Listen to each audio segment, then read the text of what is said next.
Palestine's modern history has been marked by displacement, apartheid, and now an increasingly brutal genocide at the hands of Israel.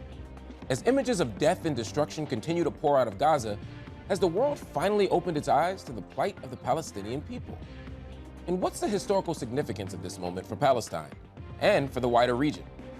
This week on UpFront, I went to New York to speak to one of the preeminent historians of the Palestinian people, the Edward Said Professor Emeritus of Modern Arab Studies at Columbia University, Rashid Khalidi.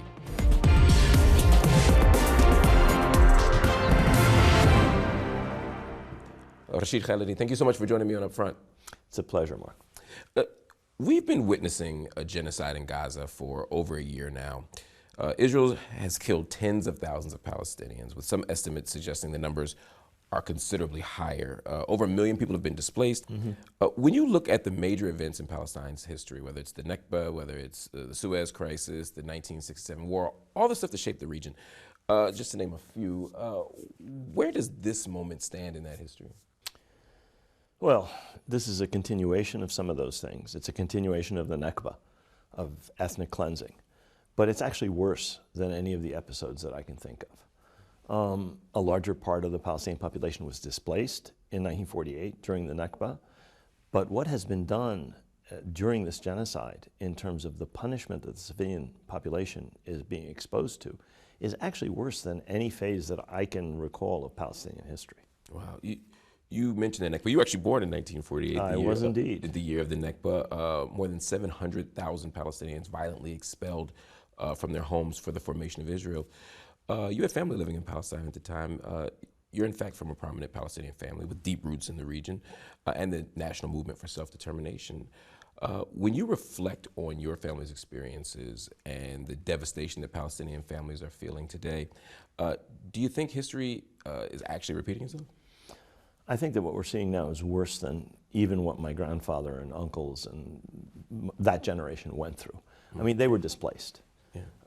Many people were killed. 15,000 Palestinians were killed. We've had 3 or 4 times that number killed in Gaza alone so far. So it is a continuation, but I have to say, I think it's in some ways even worse. Why? Why worse? Is it just the sheer numbers? They are deliberately killing huge numbers of Palestinians. This is not, accidental because there are human shields for whatever. This is a systematic attempt to make Gaza unlivable, to immiserate that population. In 1948, they just killed people and drove them out. And, a massacre here, a massacre there. I'm not trying to minimize the horrors of 1948, but there were only 15,000 people killed. When the bodies are dug up from under the ruins of Gaza, the number that you quoted, tens of thousands, is going to be a fraction of the number killed. We don't know, and we won't know for a very long time. And the conditions to which the Palestinians have been subjected, this 1.5 million, almost 2 million people displaced again and again and again and again. I mean, this is unprecedented, even in Palestine's history. You said the goal is to make Gaza unlivable. What's the end game there? Is it just resettlement?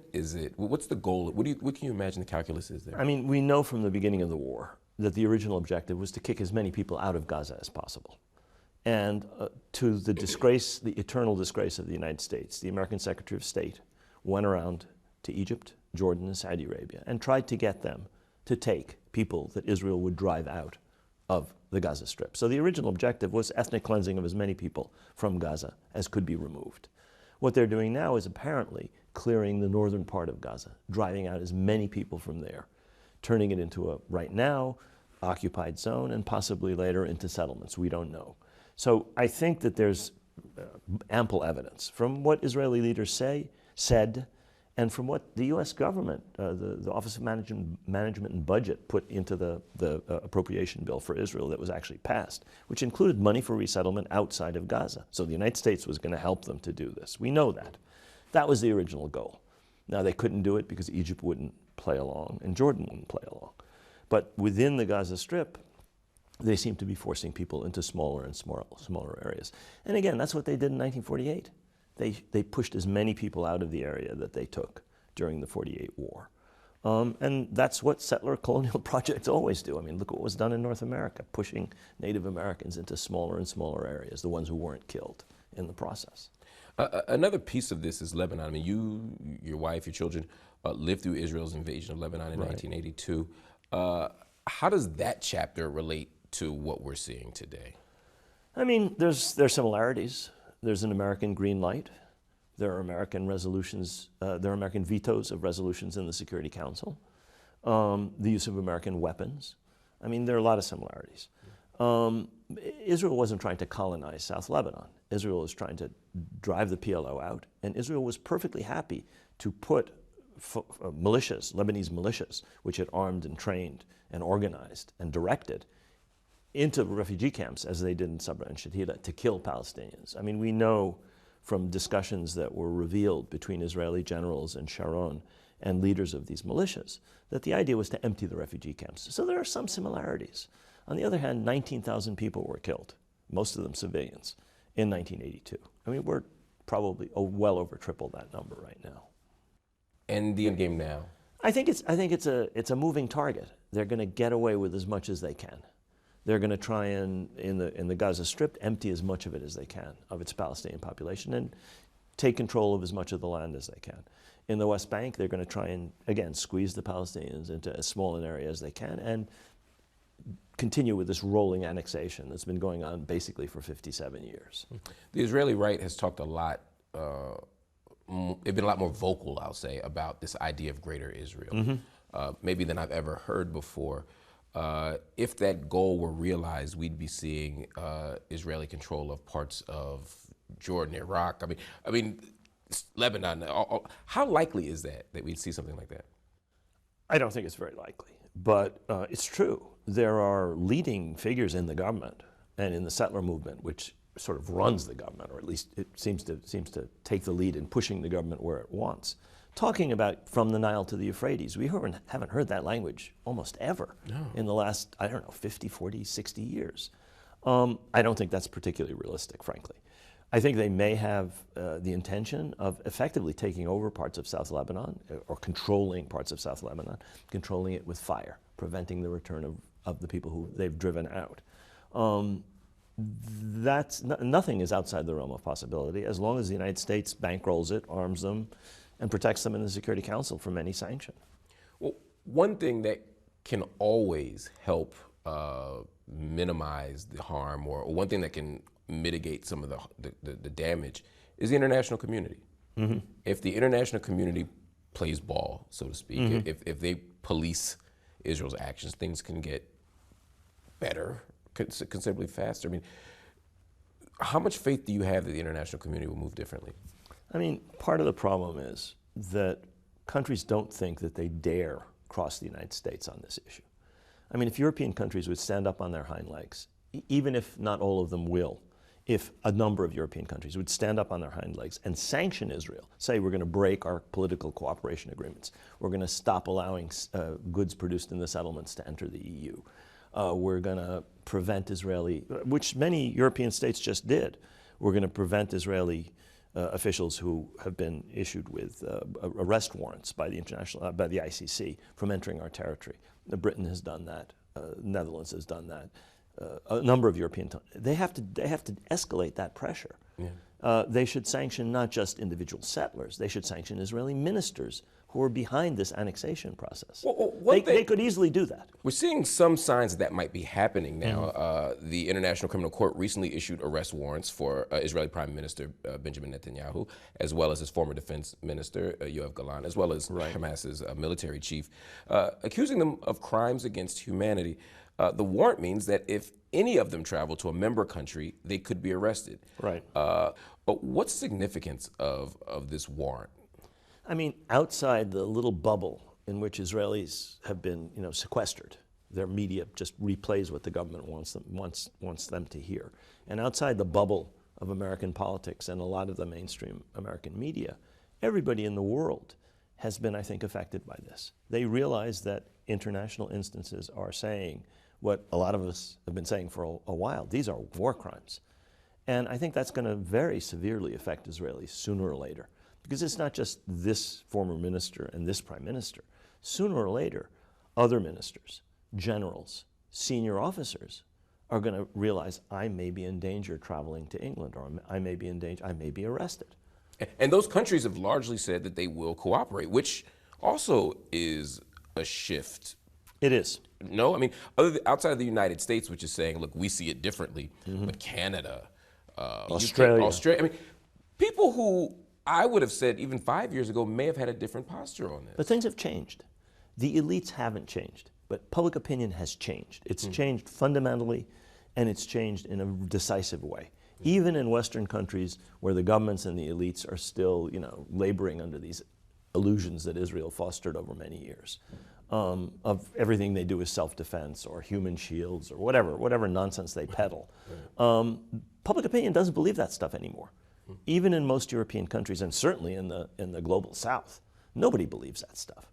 And so there has been a change. And so you're right, over 4 or 5 years, you are seeing changes because governments are forced over time to listen to the voice of the people. Now, saying if Netanyahu comes to our country, we will arrest him, is still not the same as taking an affirmative action and intervening more aggressively in the midst of a genocide. Right. Why are we not seeing more countries taking that step? If you want my honest opinion, there's 2 things. The elites in these countries have not yet come to a realization that younger people who are looking at social media and are watching slaughter before their very eyes have come to.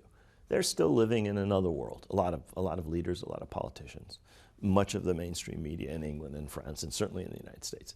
And the second thing is they're afraid of the United States.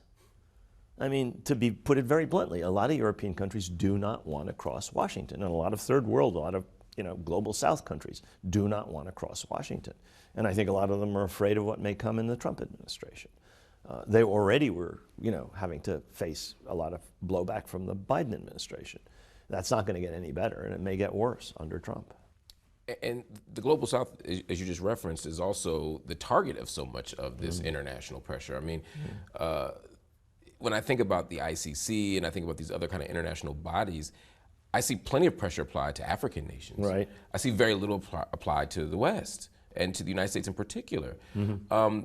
That reality kind of reinforces this claim that the ICC and international law in general is kind of just a colonial institution, colonial construct that's never been really capable of policing anybody but the vulnerable, the oppressed, the colonized. There's a lot of truth to that. I mean, the League of Nations was set up by the victors of World War I, colonial powers. They weren't administering, justice. They were administering colonial justice. Woodrow Wilson's 14 points and Lenin's talking about self-determination had no effect on the League of Nations. The colonies stayed colonized. With the exception of Ireland, nobody liberated themselves in the colonial world from World War I to World War II. So all of that body of international law that grows out of the League of Nations. And the same thing is true, is colonial law. And this, to some extent, that's true after World War II. I mean, who puts together the United Nations? The victors. So what do we do? I mean, the U.S. has never been held accountable for what happened in Iraq. Right. We could make the same argument for the UK. I mean, nations are not being held accountable for extraordinary war crimes. Right. If international law is not the mechanism, or the international courts aren't the mechanism, what can happen? Well, I agreed with you that much of this is what you could call colonial law. That's right. That's true. Or the law of the victors, if you want. But that doesn't mean that it's not usable by the victims, by the colonized peoples, by the peoples who liberated themselves and are still, under the influence of the old colonial powers or the United States or whoever it may be. You can use it. It can be used. I mean, you can see right now the impact of the International Criminal Court's arrest warrants. There are ripple effects already starting all over the world as a result. People are feeling emboldened. People are feeling, well, here's an international instance that actually ratified and agreed with what we feel, that these people are war criminals, that what they're doing is abominable, that this is genocide. And so I think it's important to encourage people to continue to put pressure on the powers that be, whether their own elites or the United States and Israel. Speaking of the United States and Israel, I mean, that alliance itself is a complicated one. Lots of debates about why it exists and how durable that relationship is, how breakable it is, maybe. It seems that without the United States, this thing would end very quickly. I can't imagine Israel could continue to prosecute a genocidal war without U.S. support. Maybe a few months, some The Israeli press has said they can't go on for more than 3 or 4 months without these constant shipments of ammunition and resupply and new tubes for the artillery and for the tank guns. I mean, that's what they say. And that's undoubtedly true. The United States is a participant in this war. It's not just that American officials, according to the New York Times and the Washington Post and the BBC, are helping the Israelis to kill leaders of Hamas and Hezbollah. It's not just that American troops are on the ground with anti-aircraft and anti-missile defenses. It is that the whole war machine would grind to a halt within a matter of months, according to what the Israelis say their military says. So the United States is a direct participant, in addition to which the Security Council would immediately adopt a resolution forcing Israel to stop, were it not for the U.S. veto, which I think has been applied 4 times in the Security Council since this war began. So the United States is an active participant in this war. But why are they so committed to this relationship? Why do they not pull out? I mean, we spoke to political scientist John Mearsheimer, and he argues that the U.S. commitment to Israel stems primarily from the influence of the Israel lobby, which works to shape U.S. foreign policy in a pro-Israel direction. But others say it's the other way around, that the U.S. has much to gain from having a kind of staunch ally, that it's a strategic motivation rather than the lobby issue. What's your perspective? I mean, I respect John. He was a former colleague, he's a friend. And I think he's right about the lobby, but only up to a certain extent. It's really clear that for a lot of American military officials and strategists, they see, first of all, they're interventionists. They believe in force. And Israel is a tool in that arsenal. During the Cold War, it helped the United States to beat down Soviet proxies, defeating countries armed by the Soviet Union. And in Cold War, you know, that black and white, you know, zero-sum game, that was an advantage to the United States. And that was the anchor of the strategic aspect of the American-Israeli relationship. And the United States is at odds with Iran. And so Israel is seen as a potential ally in that. Now, I would argue the Israelis are trying to drag the United States into a war with Iran that the United States doesn't want, that most American strategists, leaders, military officials know would be a catastrophe. It would also be an election loser. Anybody who gets the United States into a war with Iran will lose the next election. Absolutely. Yeah. I mean, the Iraq War proved that wars in the Middle East, as did Afghanistan, are extremely unpopular with American public opinion. So, to get back to your basic question, the strategic thing is part of it. The other thing is, think about it. Going back to Woodrow Wilson, where was the support for the Palestinians? Where were the Palestinians? They didn't exist. There was none. Where was the support for Israel? It was robust among evangelicals, in the Jewish community, among politicians. From Wilson right up to the last decade or two, there was no support whatsoever anywhere in American public opinion for the Palestinians. They did not exist. Now that's changed. Most Americans oppose this war. Democrats, Republicans, independents. Most Americans want to stop U.S. arms shipments to Israel. Most Americans detest Netanyahu. I mean, there's poll after poll after poll that shows this is a solid trend over the better part of a year. This is new. The politicians have still not, you know, begun to bring this into their calculus. That's super interesting. The shift toward a kind of public critique of Netanyahu obviously can be helpful. Yeah. But is there a danger in the focus being on the particular regime as opposed to the system and structure itself? Absolutely. I think you hit the nail on the head. The problem is not Netanyahu.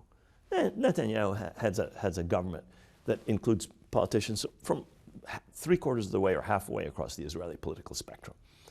And what he is doing is popular in Israel. If it's not Netanyahu, it's going to be someone else. This is a popular war in Israel, in spite of Israel's losses. What the settler movement has been doing has met almost no pushback inside Israel. So if Netanyahu were to disappear tomorrow on criminal charges or lose a no confidence vote, I don't think very much would change, frankly. And I think that the focus on Netanyahu is, to some extent, an attempt to divert criticism from long-standing basic Israeli policies, which Netanyahu today represents, but which will continue after Netanyahu. And AIPAC, by the way, seems to continue to be a major player in this.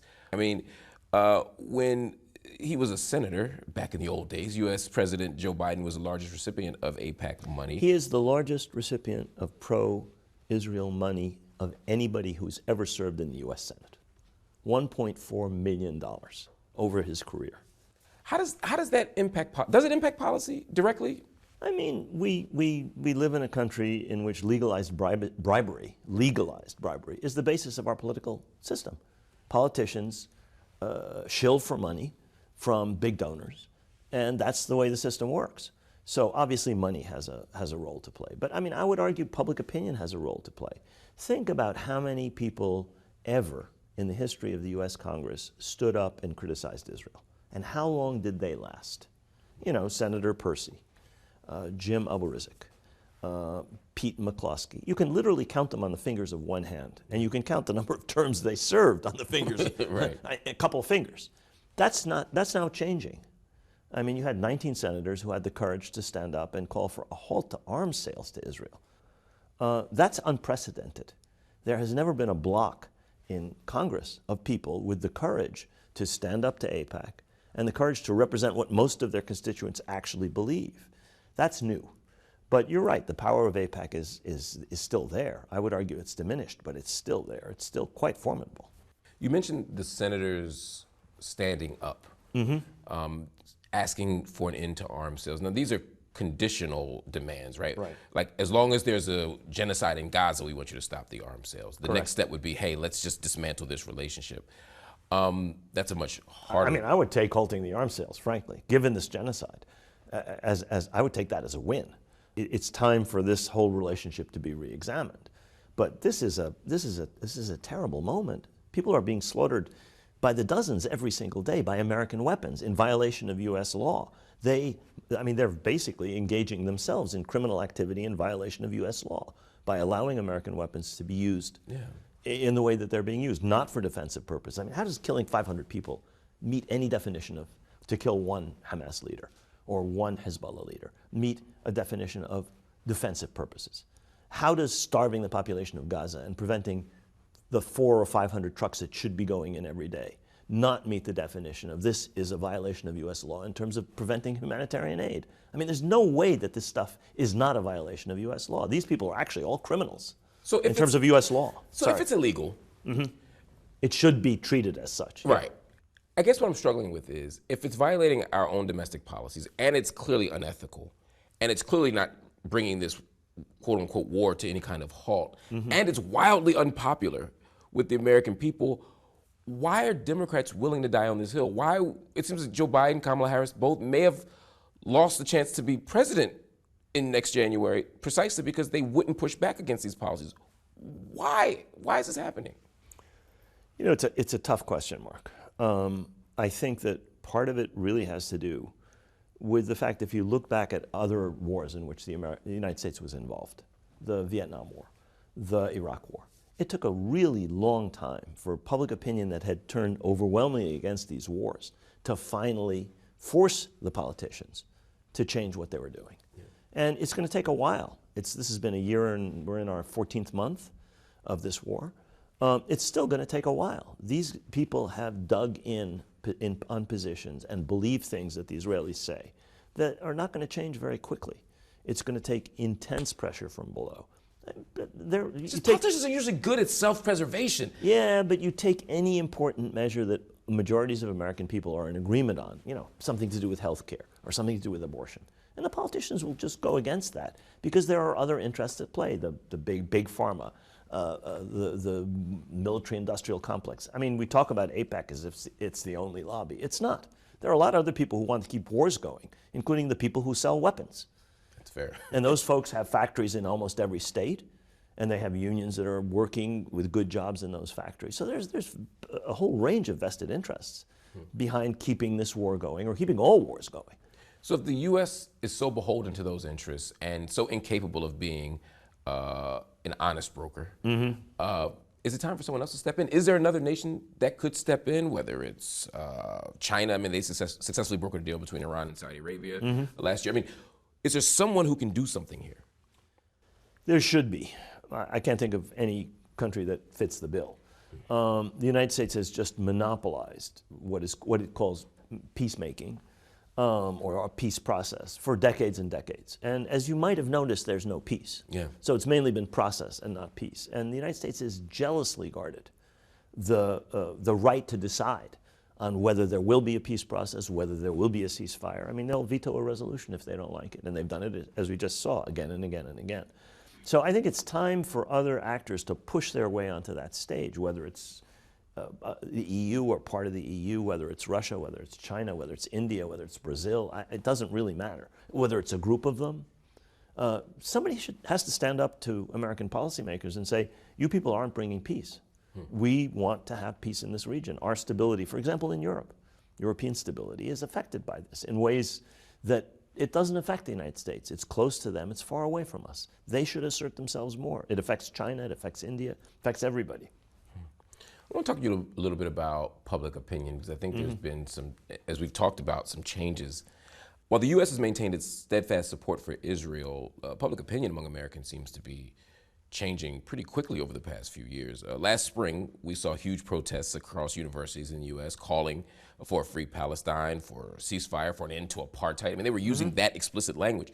You joined the faculty at Columbia University in New York City over 20 years ago. From the time you started until now, how marked is the shift in public opinion on this issue? I mean, I can give you an example from campuses, and I can give you an example from public opinion in general. Just before I joined Columbia in 2003, there was a vote among students about divesting from companies that support Israel's occupation. It failed in, I think it was 2002 or 2001. I wasn't at Columbia. They had a vote in 2020. Over 2/3 of students voted in favor of divestment at Columbia and at Barnard College. And those votes were reproduced at Michigan and Brown. And so among young people, public opinion has clearly shifted in the last 20 years. There's just no question. There is no question whatsoever that for young people, at least, this is now a different issue than it was for, the generation before them. I don't think public opinion as a whole has shifted as markedly, but it clearly has shifted. I mean, I cannot remember an Israeli war that was this unpopular with American public opinion. The '67 war was popular. I remember people collecting money in bed sheets outside Grand Central Station in '67. The '73 war was popular. Even the '82 war, the invasion of Lebanon in 1982, up until the end, up until the siege and bombardment of Beirut, American public opinion wasn't opposed. You look at the polls. This war is unpopular with majorities of Americans. That's new. So there has been a shift. I think it's a little slower than the shift that you've seen among young people, but young people are talking to their grandparents and their parents and telling them you're wrong. You guys have the wrong view of this. And then they show them what's on their screens. And sometimes the older people are convinced, sometimes not. You talk about these young people, and I think you're right, on college campuses, very different. I mean, there's a strong pro-Palestine sentiment there, but that's the students. Right. I was wondering if you saw a similar shift among the faculty. Just recently, Mara Finkelstein, a tenured associate professor at Muhlenberg College in Pennsylvania, was terminated for reposting an Instagram story that featured a statement from a Palestinian poet. Right. She's not the only professor who's had scrutiny, although she's maybe the first tenured professor to be fired for this I think matter. that may be true, yes. Yeah.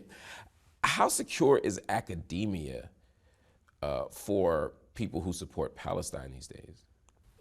I'll answer that, but let me mention something in response to the first part of the question. I think opinion among faculty has shifted, but not to the extent that it has among young people. And there are differences. I mean, the arts and sciences faculty at Columbia voted by a margin of over 2/3 no confidence in our president because of her handling of the student unrest. Almost not reported by the mainstream media. I mean, you would think that if 2/3 of the arts and sciences faculty of a major university votes no confidence in a president because of her mishandling of student demonstrations, it would be a big story. It'd be noteworthy, yeah. It would be, a little paragraph here and paragraph there and 2 words. Anyway, as far as the other part of the question, to what extent are faculty under pressure? They're under enormous pressure. I mean, several of my colleagues are facing disciplinary proceedings at Columbia. Lots of staff are under pressure. Staff have been fired. Yeah. Contingent faculty are under much greater pressure, non-tenured faculty, graduate students. The mechanisms of repression are concerted, are often in coordination with law enforcement, are operating according to the dictates of right-wing politicians like Virginia Fox and Elise Stefanik, who were on the House Education Committee and brought those presidents in for a grilling. And the donors and a lot of the parents and a lot of the alumni are putting huge pressure on American universities to crack down. So the older people, the more conservative people, are weighing in with their money, with their voices, and as are the politicians. So the atmosphere is actually very, very harsh, not just for students, but also for faculty and staff. Is critical thinking under attack at this point? I mean, frankly, I think education is under attack at this point. It's not just, advocacy around Palestine. That's the wedge issue for these people. I don't think Elise Stefanik and Virginia Fox and the Republican Party care that much about Palestinians or anti-Semitism. They want to target black studies. They want to target gender equality. They want to target a whole range of things which in academia are respectable and considered important, and which they would like to eliminate from American education. They're already showing in how they treat K through 12 education, removing books from libraries and mandating you can't teach this and you can't teach that. That's what they'd like to do to American universities. And the leadership of American universities are blindly walking into that trap, are blindly playing their game, or maybe with eyes open, in which case they're even guiltier of malfeasance in terms of their basic responsibilities, which are to protect higher education from interference by ill-intentioned politicians, which is what we are facing over this wedge issue, but which is really intended to hit much more broadly. They don't care about anti-Semitism. Half of them are anti-Semites, for heaven's sakes. You read some of the posts of people like Stefanik in the past, borderline white supremacist or anti-Semitic stuff. They don't care about that. That's a wedge issue for them. And I think higher education is in peril because of the unwillingness of educational leaders to stand up and say, you cannot say this, you cannot do this, we will not accept your bogus congressional subpoenas, whatever it takes to dig in their heels and fight back against this 21st century McCarthyism. And that's what it feels like at times. I mean, even at your own campus, during the encampments, you were accused of being a, quote, spokesperson for Hamas by a colleague, another Columbia University professor who's now been temporarily banned from the campus. Right. How did you process that? How did you make sense of that kind of experience? It's not the first time I've been called a terrorist. I mean, I have what I call a harassment file, in which there are, I don't know, dozens, hundreds, scores of similar idiotic accusations. I didn't pay much attention to it. I was about to retire anyway. What are they going to do to me? I don't care. For people who are younger, for people who are not tenured, for people who are contingent, for graduate students, these can be career-ending. For somebody like me, water off the duck's back. Wow, that's a that's a very mature way of thinking about that and processing that. Do you? I mean, who takes that person seriously? Unfortunately, a lot of people, though.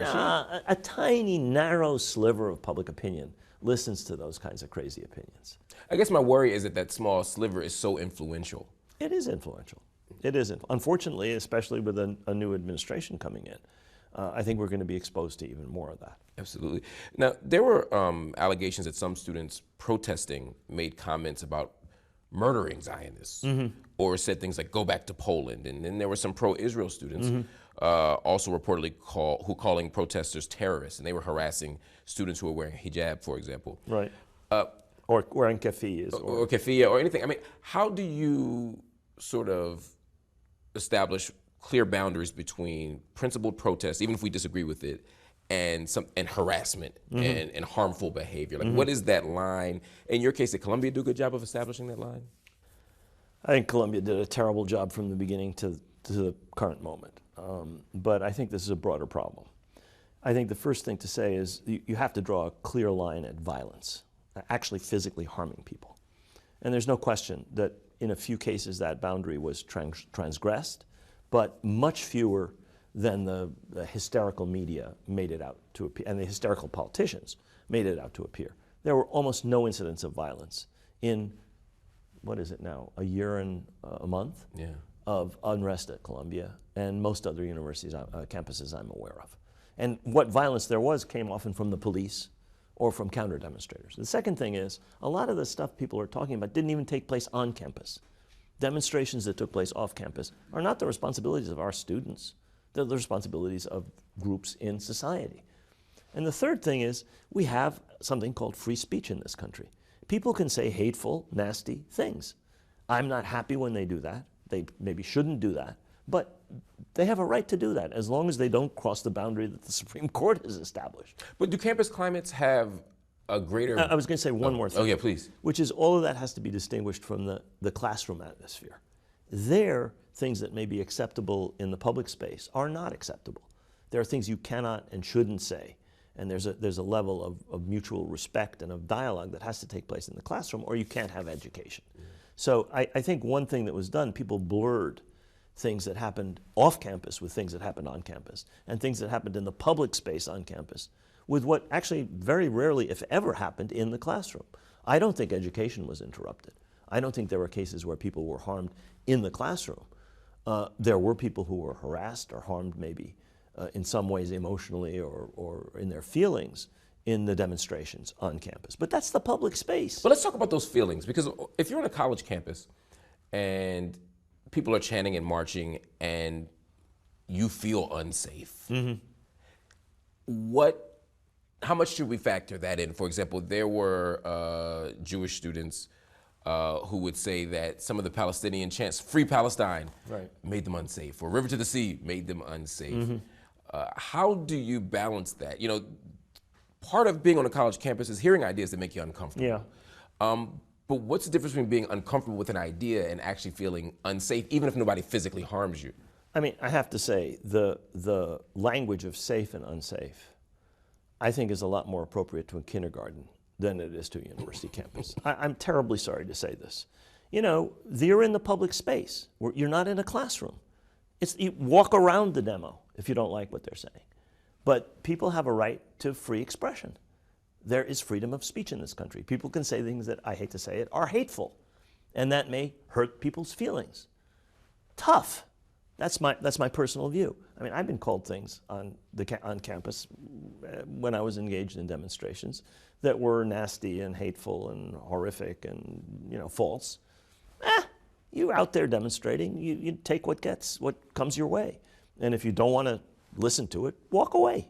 I mean, I think that this whole language of safe and so on and so forth is entirely inappropriate to political protest about issues of the day, whether we're talking about abortion or whether we're talking about Native American rights or whatever we may be talking about. You know, some people are offended when people say things about Native Americans and settler colonialism. Tough. Your feelings are hurt because somebody said this about slavery or that about settler colonialism. Tough luck. In a classroom, it's different. Okay, in the family, it's maybe different. And the conflation of those things is an insidious tactic to shut down freedom of speech and also academic freedom, in my opinion. Let's talk a little bit about the future. I know historians love that. You talked about how in Palestine, quote, there is no unified leadership or collective strategic vision. Why? The Palestinian people are at a very low point in their history. You've had times when that was the case, that leadership had been shattered, dispersed. The Palestinians were politically disorganized. They had no strategic aims, collective, unified consensus strategic aims. That was the case in the 50s into the 60s. And it's the case today, unfortunately. The direction that the PLO took in terms of negotiating and establishing the PA proved to be a failure. It did not produce self-determination. It did not produce an end to settlements and colonization. In fact, it made things much, much worse. And Palestinians are groping for a new leadership, for a new path, for a new strategy. And we're going to go, I'm afraid, maybe, I say the job description of a historian does not include predicting the future. I don't know what's going to happen, but I think we may be going through a very rough patch that may continue for a bit. I just don't see alternative leaderships yet developing. I don't see a consensus developing about a way forward. And I think you need that. If you're going to liberate yourself, you need to have a decision on how you're going to do that and what the end goal is. And I don't think there's consensus today on those things among Palestinians. Is it safe to say that whatever the new leadership model is, it won't come out of the current political structure, i.e. it won't come from Fatah, it won't come from Hamas, that it's going to have to be something new produced? I mean, what happened in the 30s when the Palestinians came together for a while, and what happened in the 60s and 70s when the Palestinians came together for a while, is that some remnants of the old melded with a lot of elements of the new. I think that you need younger people to step in. You know, I mentioned the fact that the United States is ruled by a gerontocracy. You know, I mean, Schumer, Biden, Pelosi, these are people who really should step off the stage. Most of the Senate, they should step off the stage. And the incoming president. The oldest president in history. But that's also true in Palestine. I think it's time for a new generation of leadership, and I'm not the only person to say this. But how and why, how and where and when that'll happen, I just can't say. As we think about the resistance, I'm also thinking about the entity that's being resisted. How stable is Israel's control over the region, given shifting public opinion, given the ICC decision, given even internally what's happening in Israel? You know, I'm not going to predict anything, but looking at the situation today, I don't think Israel has ever been as isolated as it is today, globally. I don't think anybody would argue with that. I don't think that Israelis have ever been so divided over as many issues as they are today. And by that I mean judicial reform before the war. Right. And that's still a burning issue. By that I mean the fate of the Israeli hostages, complete division. And by that I mean, finally, something that I don't think has yet bubbled to the surface, but whether Israelis want to die on the hill of reestablishing a settlement in the Gaza Strip, or whether Israelis want to die on the hill of further expanding settlement in the West Bank. Right now, the settlement movement is riding high. They dominate this government. Yeah. They have in the Minister of Finance, they have in the Minister of Public Security, the two strongest advocates they've ever had. And those guys are determining what Israel does. They might as well be the Prime Minister and the Deputy Prime Minister. Netanyahu almost looks like their little lapdog half the time. But that doesn't represent a majority of Israelis. And sooner or later, I think those I don't know what, chickens are going to come home to roost. The other thing is, they are now in the process of establishing another military government over Gaza and some kind of military control, perhaps, over part of Lebanon. That means a lot of soldiers are going to die. And it's never popular. The people who are advocating for that, I don't think are calculating how 9 or 12 or 18 months down the pike, soldiers and reservists, you know, conscripts and reservists and families of these people are going to look at, do we really want to control Khiyam into 2027? Do we really want to control Beit Lahia? By control meaning having a soldier die every day. Since October 1st, 87 Israeli soldiers, by Israel's count, have been killed in Gaza and southern Lebanon. Now, the count may go down, but a continued occupation is going to mean casualties. And I don't think those things are being computed in Israel. The way in which what happened on the 7th of October is playing on a doom loop in the Israeli consciousness blinds them, I think, to a very large extent, to the prospective costs of what their government has put them into.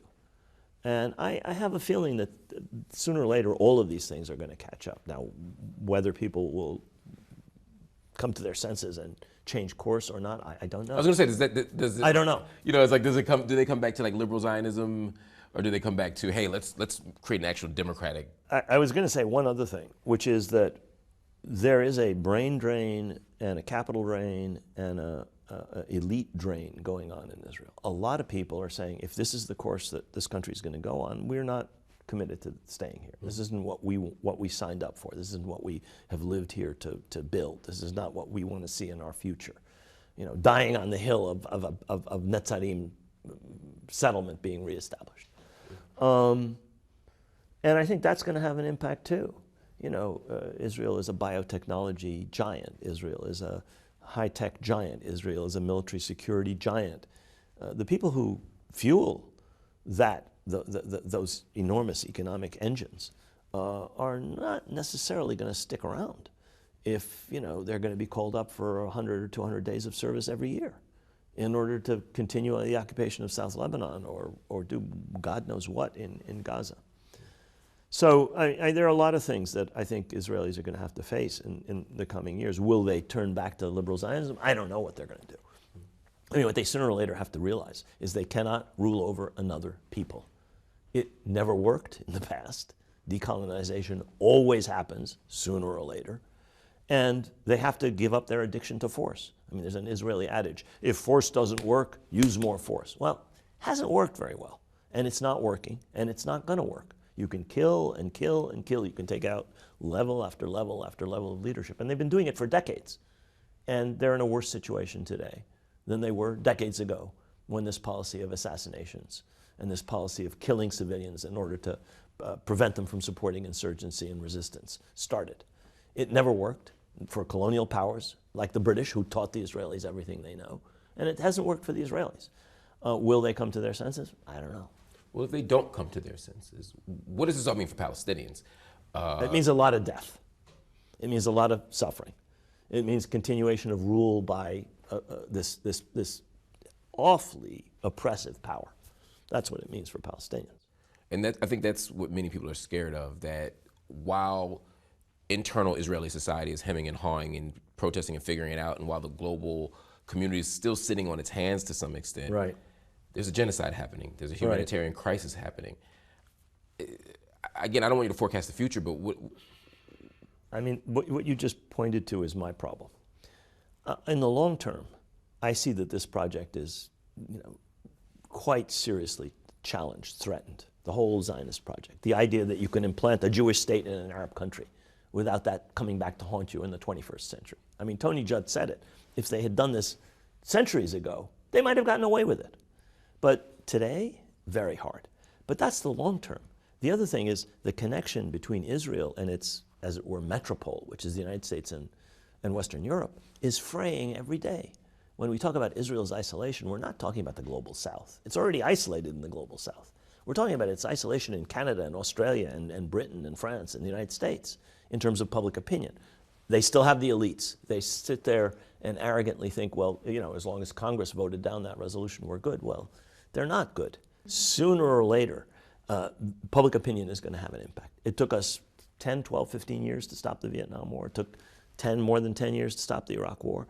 Sooner or later, public opinion is going to catch up. And they cannot go on without that external support, without the vetoes, without the trade, and most importantly, without the guns. Rashid Khalidi, thank you so much for joining me on UpFront. You're very welcome, Mark. Thank you.